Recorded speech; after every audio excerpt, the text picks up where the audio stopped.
Hi, History 115. Welcome back.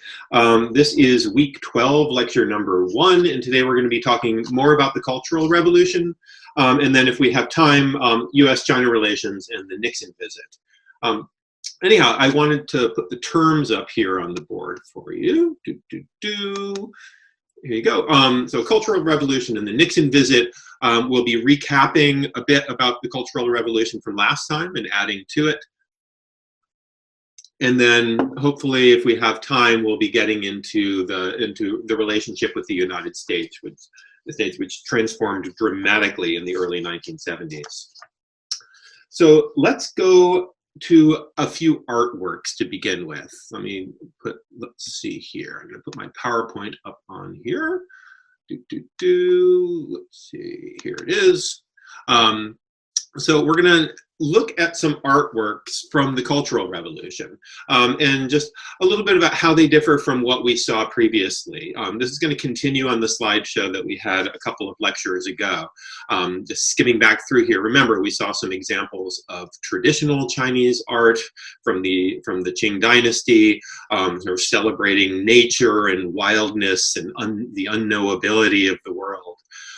Then into the May 4th era, where we have these very sort of stark realist images of suffering and pain, of China needing to be liberated somehow, and then into the early PRC, you saw some sort of traditional paintings in a traditional style, but with a communist sensibility in terms of their subject matter. Smiling, healthy, happy peasants.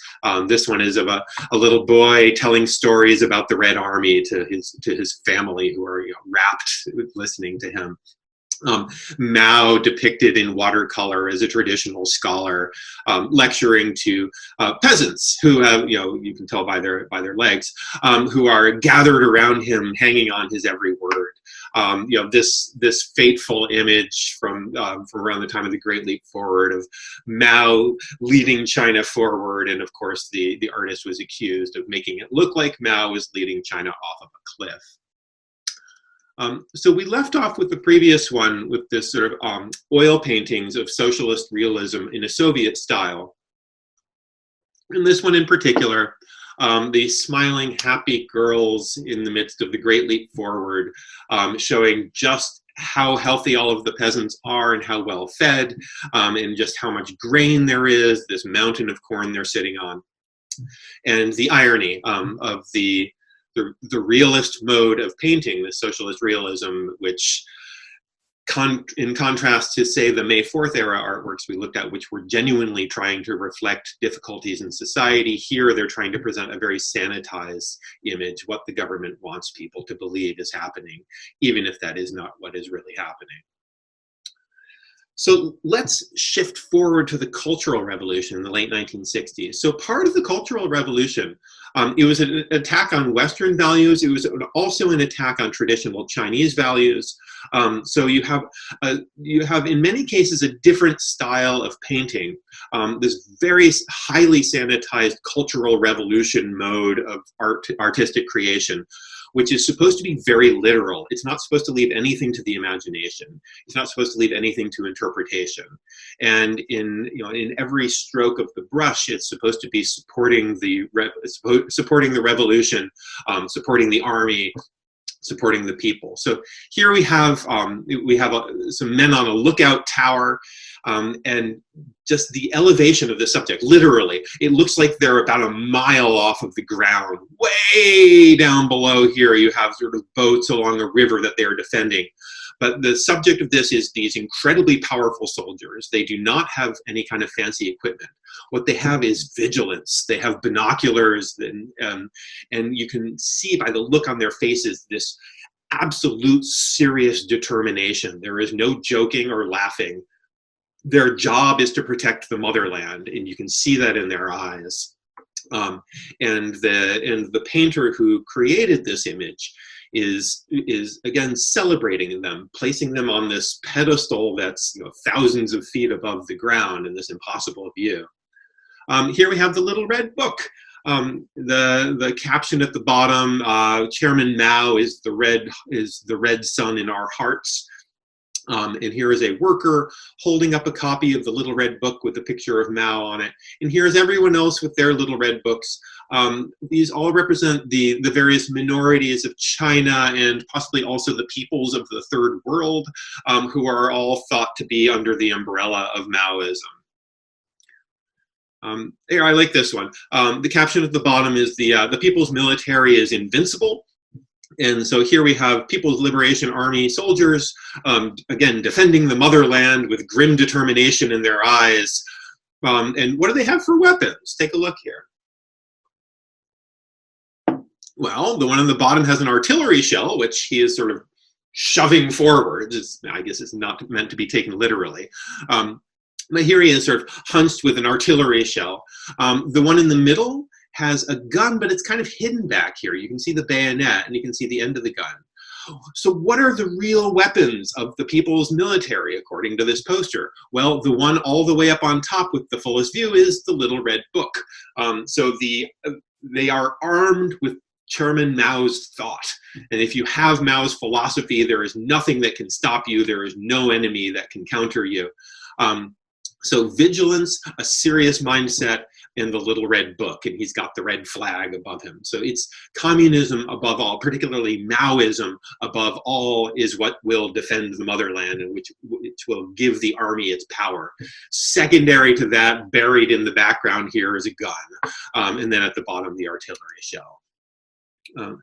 Here's another image from the Cultural Revolution era. Again, every single space on this painting is filled.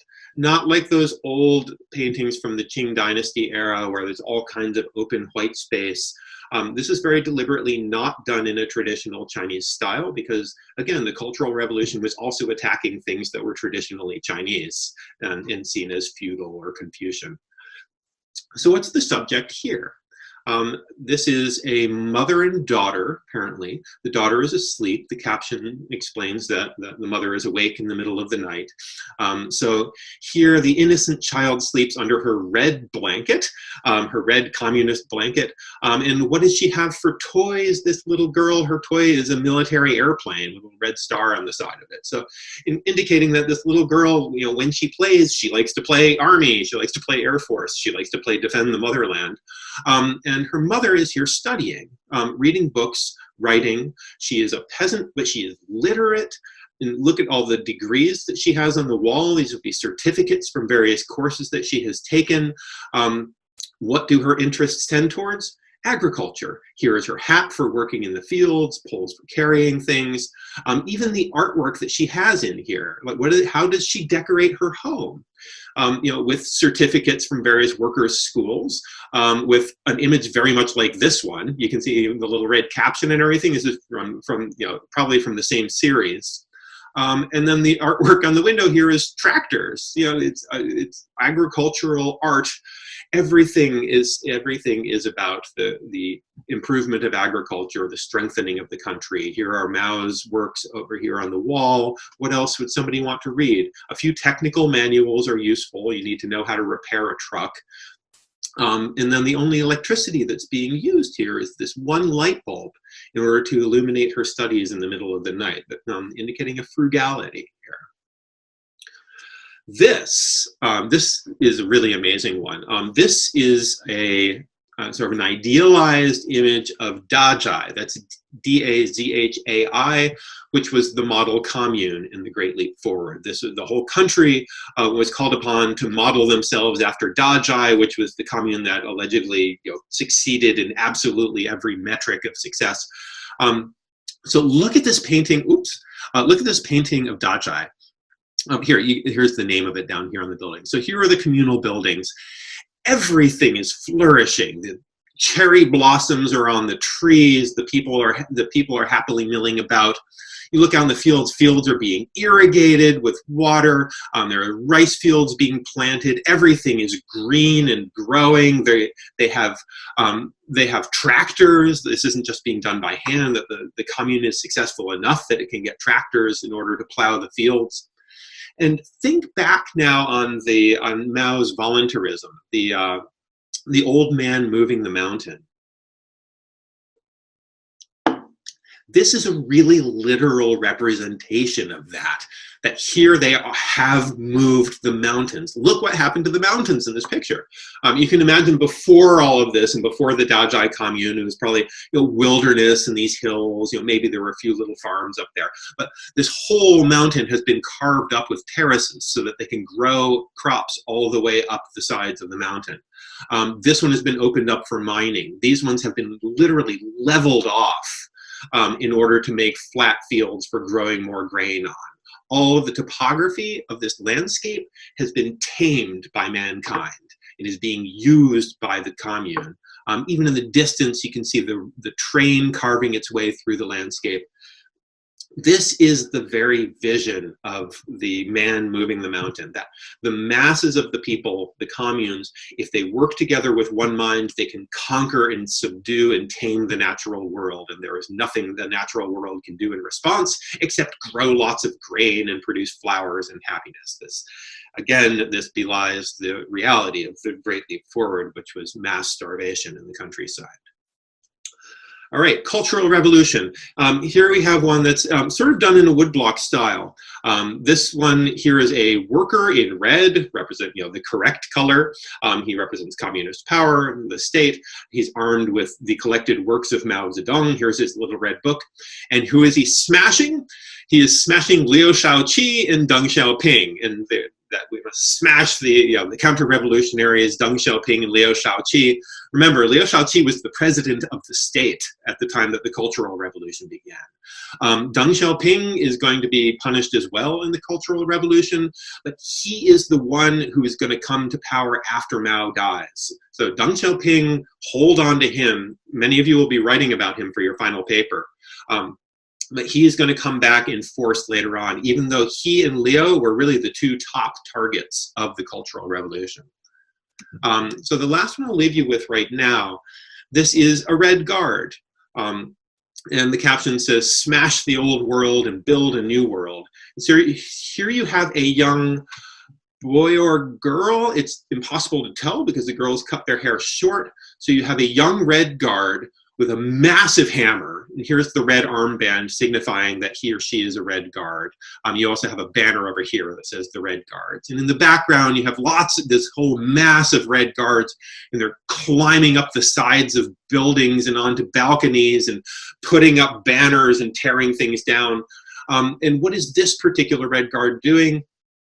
This red guard is smashing the old things. So what do we have underfoot here, if you look closely? Well, we've got Buddha, so they're smashing Buddhism. If you look here, here's a little crucifix with Jesus Christ on the cross, so they're smashing Christianity. Here is a record album, so they're smashing Western music and Western technology. Here's dice down here, so they're smashing gambling. And then this book here with the character De, which means virtue on it, that represents Confucianism. De was one of the great virtues. It was one of the great terms in Confucianism. So smashing old thought, whether it be Confucian, it be Buddhist, whether it be Christian, music, jazz records, playing dice, all of these things are being destroyed by the Red Guards. Okay. So let's move along now with the Cultural Revolution itself. Here, I'll put this away for a moment.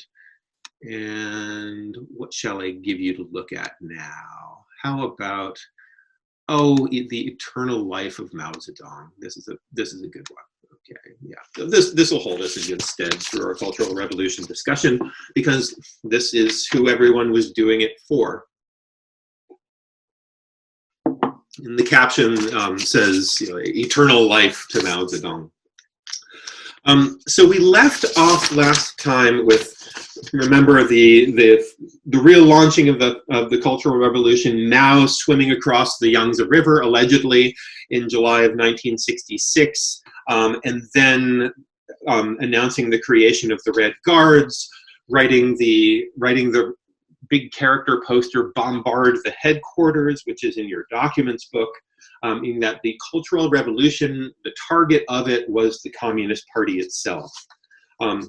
those huge rallies in Tiananmen Square in Beijing in August through November of 1966. 10 million young Red Guards who were transported free of charge to Beijing. And the Red Guards, they were set free from their homes, set free from their schools. They were told they could travel anywhere in the country for free to make revolution and carry the revolution out to other more benighted parts of the country. We should emphasize here that the Red Guards were urban youth. There's a real division in this era between the countryside and the rural areas that suffered the worst in the Great Leap Forward. During the whole time that they were starving, grain was still being taken from the communes to feed the people in the cities, and there was very little mobility. So the people in the cities were still able to eat, and they didn't know that there was starvation happening in the countryside until years later, once this finally all came to light. So the Cultural Revolution is really an urban movement for urban kids in schools, although they could, if they wanted to, go into the countryside and bring revolution there. But so huge rallies of young people waving their little red books in the air, the schools being shut down, and then just this absolute reign of terror of the Red Guards, unleashed against their parents and their teachers, smashing, again, the four olds, old thoughts, old customs, old culture, old habits, putting up their big character posters, ransacking people's houses, burning mountains of books, destroying art, attacking anything that seemed modern or Western or bourgeois or wealthy, and all of it being replaced with this highly sanitized Cultural Revolution version of art. There were operas that were written by Jiang Qing, Mao's wife. Those were the only operas that could be performed. Artwork like this image you see up on the screen here.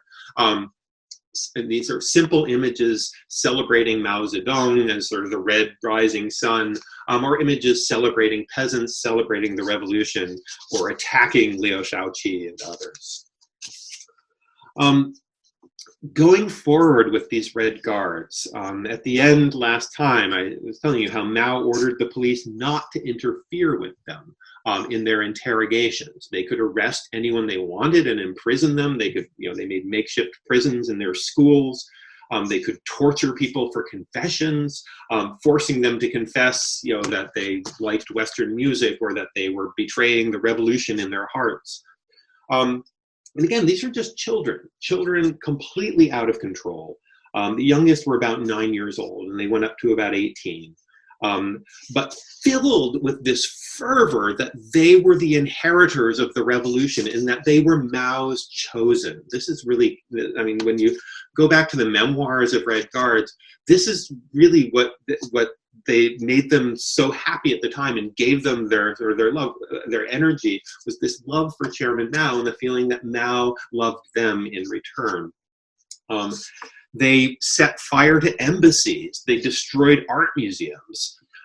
This, incidentally, is the point where, if you remember back during the Civil War, when Chiang Kai-shek took all of the artworks from Beijing over to Taiwan, in order to maintain his legacy as the inheritor of the imperial art collections. By the time you get to the Cultural Revolution, now Chiang Kai-shek can claim 20/20 hindsight and argue that he took all of those artworks because he had to protect them because they would be destroyed by the Red Guards. But of course, he couldn't see the future and he had no idea that this was going to happen. But for the longest time, they've done away with it now, but at the Palace Museum outside Taipei, there used to be this huge diorama showing the movement of all of the crates of art from Beijing to their resting place on Taiwan, in explaining how Chiang Kai-shek had moved them in order to save them from the communist Chinese who were going to destroy them all. But as I said, the ultimate attack here isn't just Western culture or traditional culture. Really, the ultimate attack is on the party itself. Liu Shaoqi, the president, and Deng Xiaoping were dragged from their houses and beaten in the streets by the Red Guards. Liu Shaoqi is going to die in prison. Deng Xiaoping's son is going to be crippled by Red Guards. Going forward, January of 1967, so this is going to continue to build. And incidentally, just a side note here, we could do an entire course on the Cultural Revolution, and I only have part of a couple of lectures to talk about it. But next week, next Wednesday, and I said this in an email, but we were scheduled to have an exam in class that we're not going to be having. We're going to have a final instead, and it'll be online through Moodle. But for next Wednesday, I've arranged with the library to have a very good documentary about the Cultural Revolution available for you to watch, since we won't be having a lecture that day. And that'll give you a lot more about this. So I'll give you just sort of a bit more here. So January of 1967 was the so-called seizure of power, where Red Guards were authorized to take over government offices, where they rapidly began destroying crucial files.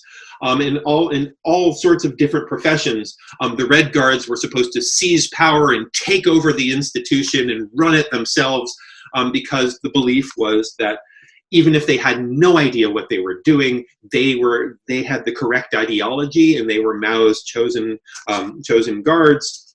And so the slogan of the time was "Learn to swim by swimming." If you don't know how to do something, just do it, and you'll learn how.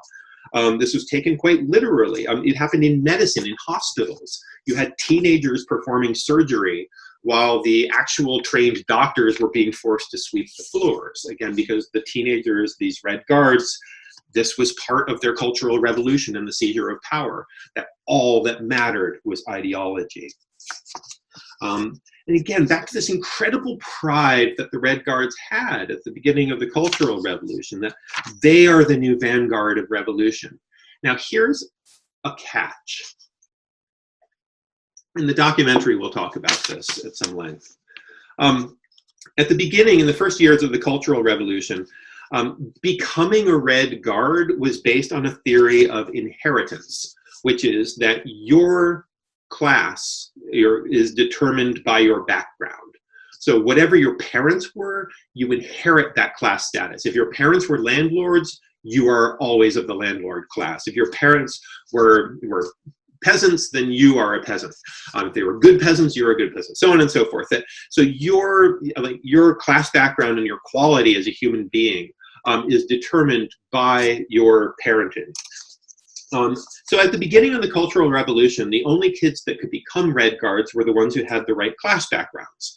Anyone whose parents had a bad or a suspicious class background, maybe they had served the KMT, maybe they had been accused of something, maybe they had been accused of being rightists, anything that had sort of besmirched your parents meant that you could not become a Red Guard. Furthermore, those who did become Red Guards would bully you to no end and beat you up and treat you like dirt and insult you because you were bad class. So those who could become Red Guards tortured and beat up and bullied all of the kids their age who could not become Red Guards because of inheritance. But then, in the midst of this Cultural Revolution, came an announcement from Mao that in fact inheritance did not matter, and that the only way to really demonstrate your class background was to act it out, and it did not matter who your parents were. And so all of a sudden, all those kids who have been getting beaten up and treated like servants by the Red Guards, now they can form their own Red Guard units, and then they can strive to prove that they love Chairman Mao even more than the other kids did. So you start having these rival factions of Red Guards that actually begin attacking each other and fighting, getting weapons, in some cases raiding the PLA armories, warfare in the streets in some cities between different armed groups of young Red Guards, all of them vying to prove who is the most devoted to Chairman Mao. There's a whole slew of memoirs that came out from this era that are just absolutely heartbreaking. Just a glimpse of one, a man named Gao Yuan, that's Gaoyuan, wrote a memoir called Born Red,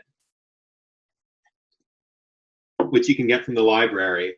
And this is one of hundreds, if not thousands, of memoirs like this of young Red Guards or young people who lived through the Cultural Revolution, and then later in life they look back and they write about what happened, trying to come to terms with it. As Gao Yuan describes it, he was a middle school student at the time, so junior high. There were two rival factions at his school that had staked out different parts of the school campus as their own territory. They conducted raids against each other's headquarters with whatever weapons they could get their hands on, rocks and sticks and things like that.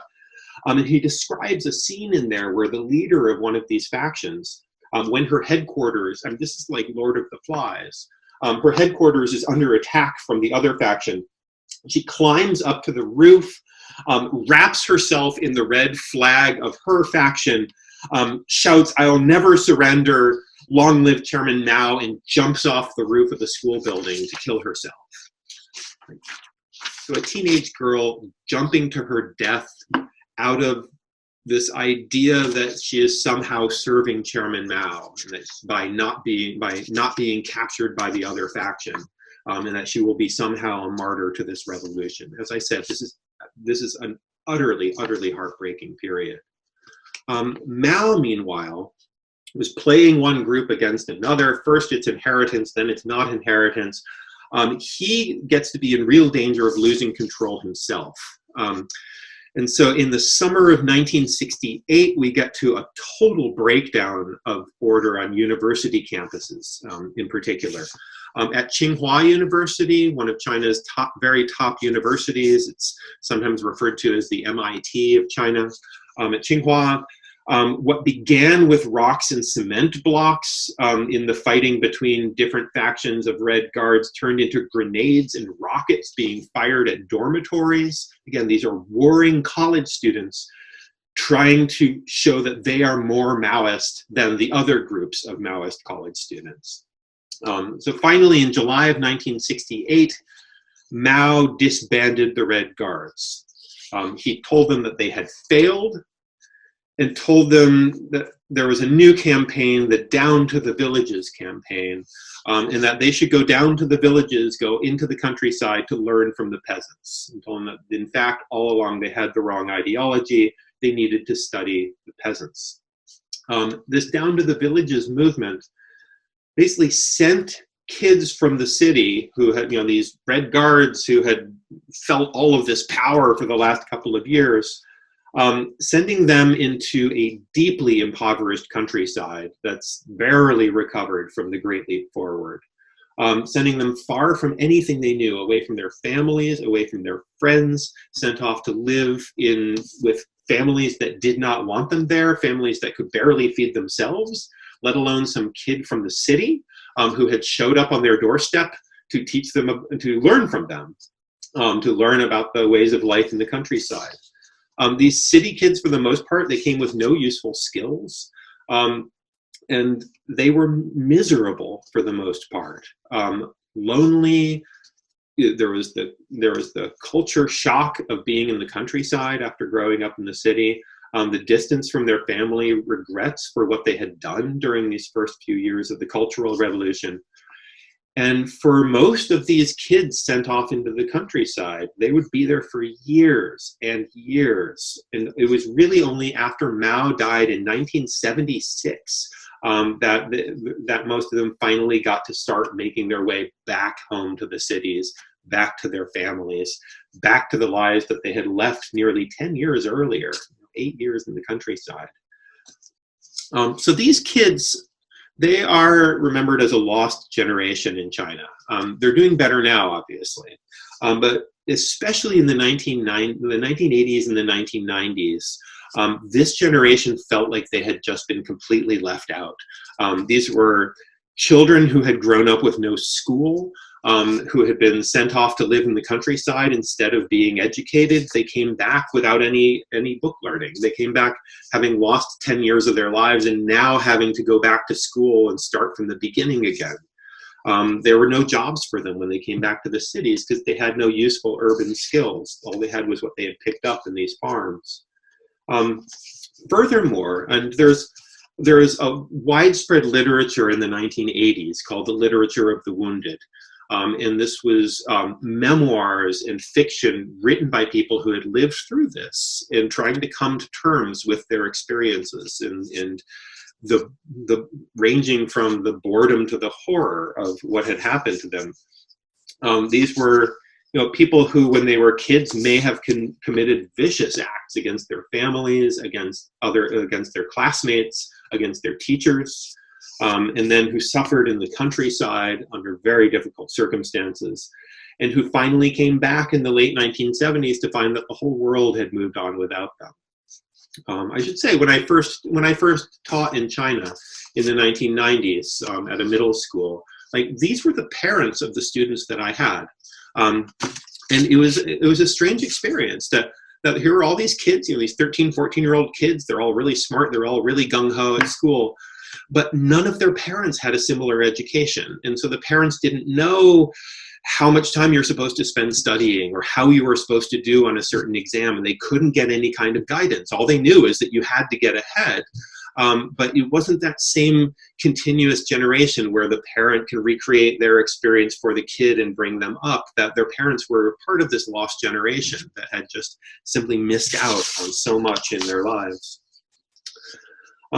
So let's go back briefly to the PowerPoint here. Let me shift this over. Where is PowerPoint? Here you are.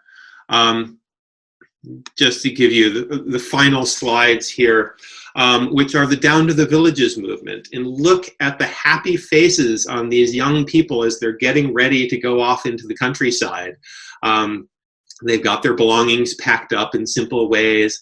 And here, the caption here is it's a new home or a new family. And this is the idealized representation of the young woman from the city who has been sent down to the villages to learn from the peasants. The children pulling their mother along here. Oh, I guess there's a couple of them. The dad is here carrying their blankets along. And look how happy everyone is to have their new auntie coming and living with them, and overflowing food here laid out and some tea for them. Everything so stylized to convey the image of what a happy occasion this is for the old Red Guard to be taking up their new life in the countryside, when what we find from the literature in the 1980s is that for most who went through this, it was an absolutely miserable experience. All right. So let's move forward a little bit now. And the person that we're going to be talking about is Lin Biao, who is the one who composed the Little Red Book. He was the one who edited it. Let me get it up so I can see it too. So here we have Mao and Lin Biao. This is Lin Biao on the left with his Little Red Book. Lin Biao was, just to review him, back in the Great Leap Forward, when Peng Dehuai remonstrated with Mao, saying that the policies were failing and the peasants were starving, and Mao purged Peng Dehuai and everyone who followed him, it was Lin Biao that he installed in Peng Dehuai's place. So Lin Biao became the defense minister. At the beginning of the Cultural Revolution, he moved Lin Biao up the ranks in the Politburo to number 2. So he became the vice chairman of the Communist Party. And throughout the Cultural Revolution, Lin Biao was sort of Mao's admirer number 1. He was the one who had edited the Little Red Book. He was the one who had all of the army soldiers read it. He was really sort of the leader of the cult of Mao for the duration of the Cultural Revolution. And as Mao was, again, he had Parkinson's, he was obese, he was quite old. He was not going to live forever, as much, even though that image before Mao Zedong will live forever, et cetera, et cetera. As much as people hoped that Mao would live forever, Lin Biao was the most likely person to succeed him. He had been set up in that position quite clearly. Again, he was number 2 in the party. He was the defense minister. He was an absolutely loyal worshiper of Mao Zedong. What could possibly go wrong for him? Well, after the Red Guards were sent down to the countryside, most of them were sent down. Some of them remained in various offices, but after the total chaos of 1968, there was essentially a military takeover of the government, and the army took over a lot of the positions that the now decimated Communist Party had been in charge of. So military officials filled the new empty spots that had been left in this vacuum after the Red Guards took everything over and then were sent off to the countryside. Still, there was utter loyalty to Mao as number one and Lin Biao as number two. As I said, he's vice chairman of the Communist Party, just under Mao, in line to succeed when Mao dies. However, Mao's paranoia was limitless. And in the period after the Down to the Countryside movement, Down to the Villages movement, Mao tried to reduce the importance of the military and to reduce the power of Lin Biao, who as head of the military wielded an enormous amount of power at this time. So from 1969 to 1971, Lin Biao, the guy on the left here, lost stature. He was sort of diminished. And Mao and Zhou Enlai started spreading rumors about Lin, and they weren't sure that he could be fully trusted. Which brings us to a bizarre twist, which is that on September 13th, 1971, which I just realized just a few months after I was born. So September 13th, 1971, a plane went down in Mongolia, just north of China. On board that plane were Lin Biao and his wife and his son. The story about what happened, this is going to be disputed, but the story was that Lin Biao and his son had attempted a plot on Mao's life. They had tried to assassinate him. It was going to be followed by a coup where Lin Biao would take power in the People's Republic. The coup failed. Lin Biao fled to Moscow with his family, and according to the official story, the plane went down by accident. Maybe it ran out of gas. It's a suspicious story. Was there a bomb on it? Did it blow up the plane? What was going on here? Nobody knows exactly what happened here. However, some journalists who went to the crash site later on and interviewed the peasants in the area who had seen the wreckage concluded that actually the plane was probably coming back into China from Russia. So it wasn't Lin Biao trying to escape to Moscow from Beijing, but was it in fact Lin Biao on his way back in? Was the plane shot down? Who put the bomb on it? Did it really run out of gas? In any case, the supposed plot against Mao's life in the death of Lin Biao went unreported for an entire year. But the whole Cultural Revolution had been based on Lin Biao's unwavering loyalty to Mao, that his love of the chairman was what was projected to the entire nation. He was the father of the Little Red Book. He was the one who made this whole cult possible. And to find out later on that Lin Biao had in fact turned on Mao and had tried to kill him and overthrow him, this was unfathomable to the people who learned about it. And especially this was totally disillusioning to the youth when they finally learned about this. Because if even Lin Biao didn't trust Mao and knew that what he was doing was wrong, what did it mean for them and for their lost years of their lives and for the wreckage of their families? This was deeply, deeply disillusioning. And in the end, leaves people with the question of, who is the fool? Who is the one who has suffered for the sake of another? In any case, in July of 1976, there was a massive earthquake in Tangshan, that's Tangshan, massive earthquake just to the east of Beijing, which killed 500,000 people, 500,000 people killed in a huge earthquake in July of 1976. Remember the mandate of heaven, that disturbances in the natural world indicate heaven's displeasure.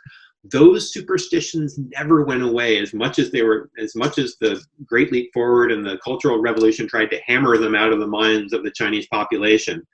In any case, just a few months later, on September 9th, 1976, Mao died.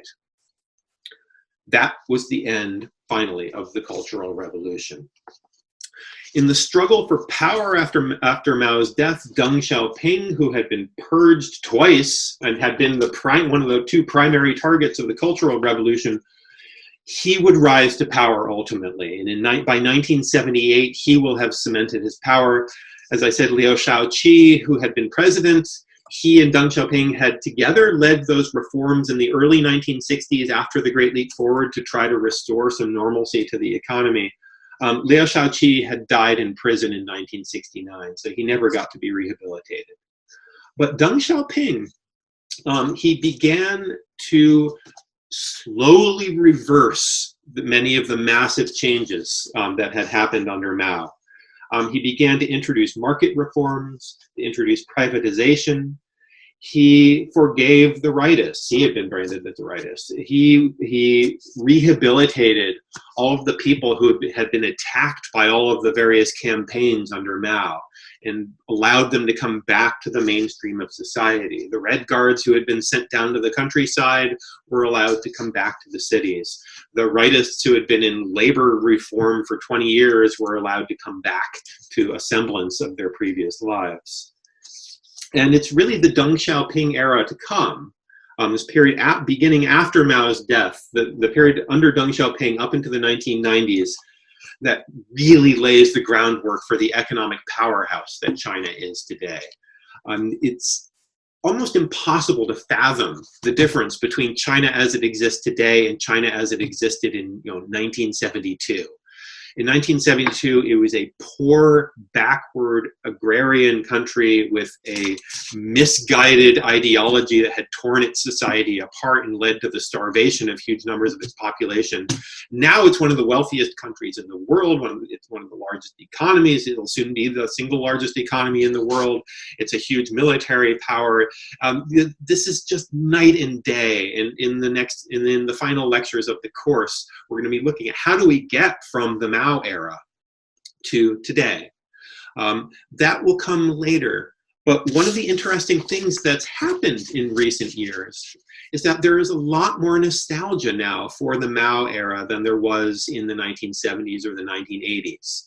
Even into the 1990s, people largely wanted to put the Mao era behind them and just look forward towards a new kind of economy, a new kind of a state, new kinds of prosperity. In more recent years, though, there have been Cultural Revolution themed tea houses and new pictures of Mao. There's the whole thing of dangling his picture from the rearview mirror of cars. But once society has moved far enough beyond, people have a way of looking to whatever their childhood was through a nostalgic lens. And whatever you grew up with can give you a sense of nostalgia. So Mao's portrait is still right there on Tiananmen Square. There are still people who call themselves Maoists. And again, at his birthplace, there's this massive statue of him, and people come and lay wreaths at the base of it. This doesn't mean that they want to go back to the Cultural Revolution, but it does mean that they sense that back in the time of Mao, there was something different about the party. It was simpler in certain ways. Many believed that it really represented the peasants then, and maybe the party today doesn't care so much about them. It cares more about rich people in the cities. These are questions that circulate in China. But as far as moving past the Cultural Revolution, ultimately everything would be blamed by a group called the Gang of Four, which is four radical intellectuals, including Jiang Qing, Mao Zedong's wife, and they were put on public trial, and they were essentially blamed for all of the Cultural Revolution, as if they had single-handedly forced kids to become Red Guards and torture their parents and teachers, and that everything that the country had gone through was blamed on these four people, the Gang of Four. One thing you would occasionally see from people in China, Mao was spared the blame. After the Cultural Revolution, they did not turn on Mao and say this was all Mao's fault.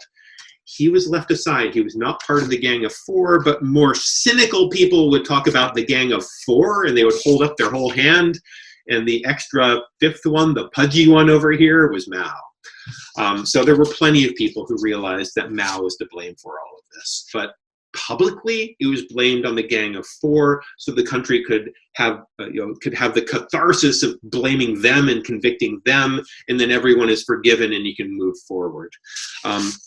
But suffice it to say that Mao's stock plummeted hugely after he died. They had to pull, I mean, there were warehouses full of his collected works that nobody wanted to read in 1977 and 1978 that were just pulped. You can buy them again now. They're popular once again. And the current president of China, he's in some ways followed in a similar mold. There are these happy images of him all over the place, and his collected works are on sale. They're not nearly as radical as Mao's, but his works are for sale everywhere. People read them and study them and have smartphone apps about them. And in certain sort of resonant ways, he's borrowed bits from the culture, from the culture of personality that Mao had, the cult of personality. In any case, the ultimate verdict on Mao in the Deng Xiaoping era from Deng, it was statistical and said that Mao was 70% right and 30% wrong. So again, 70% right and 30% wrong. What do we mean? What did they mean by this? What did Deng mean by this? 70% right means Mao led the revolution. Mao created the Communist Party in the form that it existed in to take power after World War II. Mao led the guerrilla warfare against the Japanese.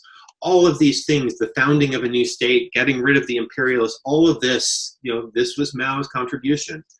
And the 30% that was wrong, that's the great leap forward in the Cultural Revolution and the anti-rightist campaign.